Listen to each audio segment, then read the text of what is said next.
Sabe, a vida às vezes parece uma coleção de momentos soltos, não é mesmo? Um trabalho aqui, um relacionamento ali, um interesse que surge e depois some. Mas e se por baixo de todo esse caos aparente existisse um fio condutor? Nesta nossa análise, a gente vai mergulhar em como encontrar o fator que unifica a história de uma vida, transformando o que parece aleatório num enredo com um propósito bem claro. Vamos pensar um pouco. Se a vida de alguém, lá no final, pudesse ser resumida em uma única história, qual seria o enredo principal? Qual seria aquela essência que conecta todos os capítulos? É uma pergunta que, nossa, parece gigante, eu sei, mas é exatamente o ponto de partida que a gente precisa para essa jornada. E olha, o poeta Mallarmé capturou essa ideia de um jeito genial. O que ele quer dizer com isso? É que só com uma certa distância, olhando a vida como um todo, é que a sua verdadeira forma se revela. Essa perspectiva final é o que separa o que foi só ruído, sabe, daquilo que foi realmente essencial.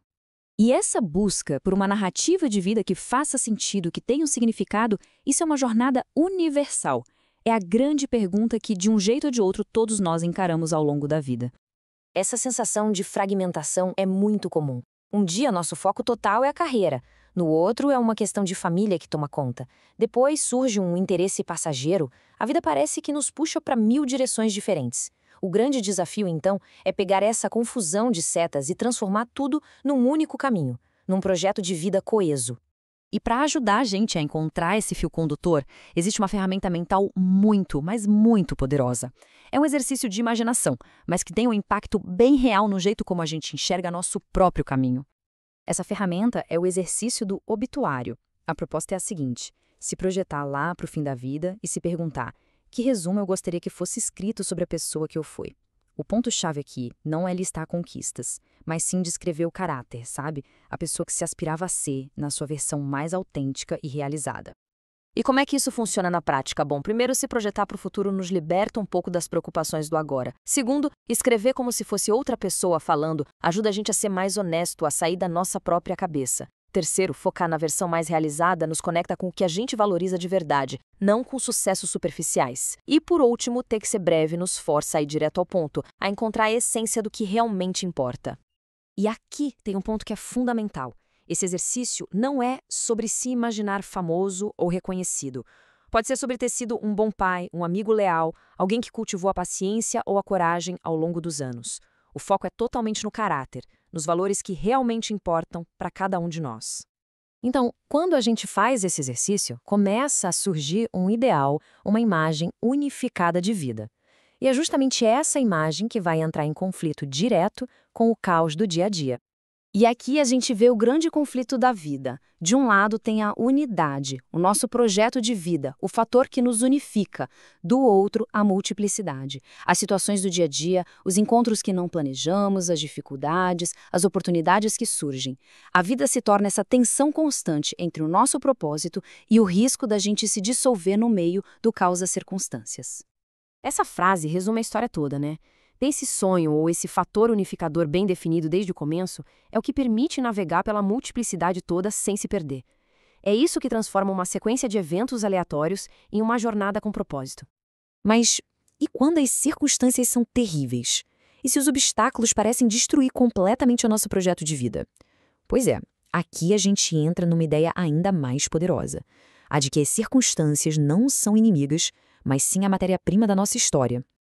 Para a gente entender isso melhor, vamos dar uma olhada na história real de Viktor Frankl. Imagina só a cena.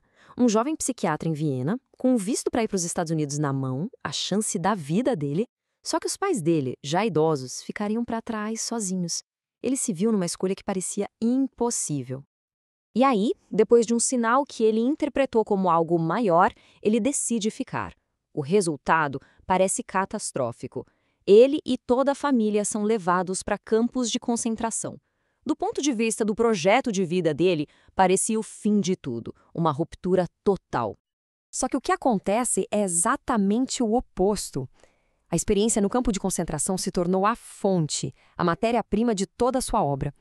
Foi lá que ele se perguntou por que algumas pessoas resistem e encontram sentido mesmo nas piores condições possíveis, enquanto outras simplesmente desmoronam.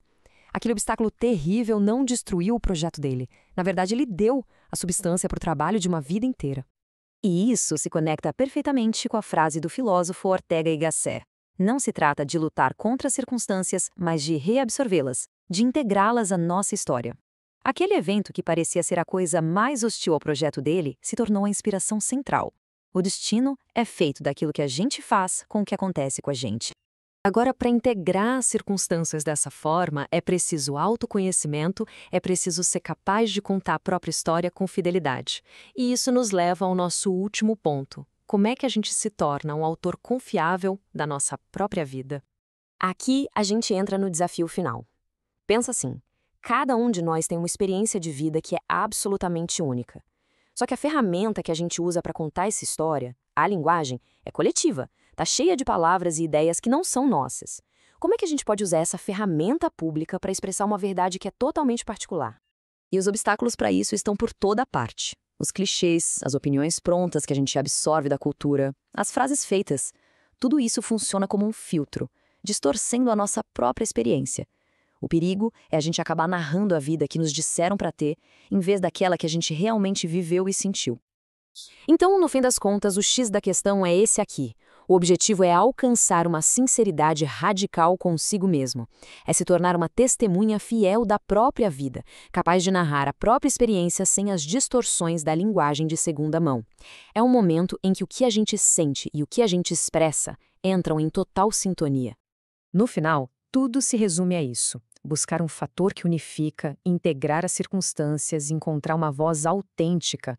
Esses são os passos para a gente tomar as rédeas da nossa narrativa. A questão que fica é: estamos sendo os autores da nossa própria história, com as nossas próprias palavras, ou só repetindo um roteiro que alguém nos entregou? A resposta a essa pergunta, bom, ela define tudo.